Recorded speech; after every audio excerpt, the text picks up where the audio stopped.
नमस्कार दर्शक बंधु मु दिव्य आपण मानक स्वागत जनाऊँ आज आउ गोटे नुआ भिडियो को। दर्शक बंधु आपण पाखरे जदि ई श्रम कार्डटे अच्छी तेबे तार बेनिफिट कौ माने पाइबे केमिति भाबरे आपण माने आवेदन करेंगे संपूर्ण डिटेल्स ए भिडियो माध्यम आलोचना करबा। दर्शक बंधु यही ई श्रम कार्डटी देशर समस्त श्रमिक माने आवेदन करेंगे जो माने कि असंगठित क्षेत्र में काम करुँच तेबे सेमाने समस्ते यही ई श्रम कार्डटी को आवेदन करेंगे एवं यार आवेदन प्रक्रियाटी ऑनलाइन माध्यम हेबो एवं यार कार्डटी मध्य ऑनलाइन माध्यम आपण माने डाउनलोड करेंगे। तेबे जदि आपणक पाखरे ई श्रम कार्डटी अच्छी तेबे आपण मानकर जेतेबेले भी कोनोसी दुर्घटना घटे सेतेबेले आपण मानकर चिकित्सा पाई सरकार तरफ अर्थराशि सहायता मिलिबो एवं आपण मानकर जदि स्वाभाविक मृत्यु घटे ताहले सरकार तरफ 2 लाख टंकार आपण मानक क्षतिपूरण दिया जिवो। तेबे दर्शक बंधु यही ई श्रम योजनार समस्त डिटेल्स आसतु यही खबर कागज रु पढ़ी नेबा। भारत सरकार श्रम और रोजगार मंत्रालय द्वारा 26 अगस्त 2021 रे असंगठित क्षेत्र में श्रमिकों डाटाबेस तैयारी करने ई श्रम पोर्टालटी लॉन्च करा जायतिला। तेबे दर्शक बंधु 2021 मसीहारू मोदी सरकार यही ई श्रम कार्डटी को योजना को लागू करछंती। तेबे यही पोर्टाल रे सबु वर्गर लोक निजर रजिस्ट्रेशन करि परिबे।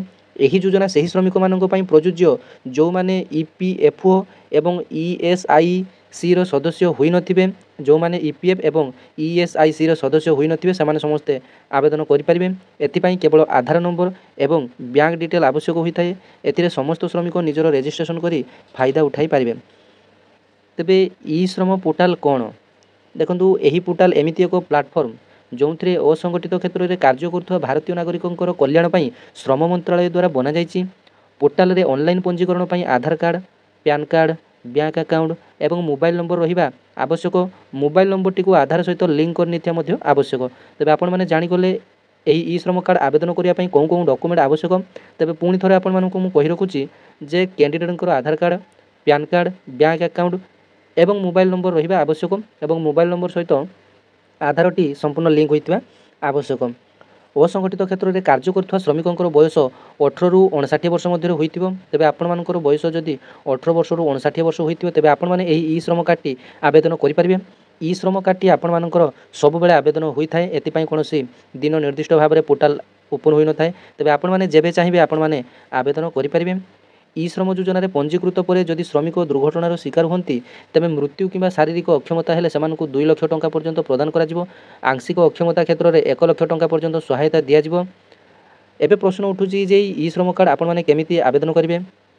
तेबे देखंतु भारत सरकार ई लेबर पोर्टाल जो रही ई श्रम .gov.in रे आपण माने क्लिक करी ई श्रम लिखिदेवे तापरे डॉट तापरे gov तापरे डॉट तापरे इन रे आपण माने ऑफिशियल वेबसाइट को जाई आवेदन निजे मोबाइल माध्यम करि परिबे। नचेत आपण माने जनसेवा केंद्र को जाई मध्य यार आवेदनटी करेंगे। ई श्रम पोर्टाल रे याकू संपूर्ण मागणार आपण माने पंजीकरण करेंगे। एथिपाई आपण मानकु कोनोसी फी देबा पई पड़िबो नाही।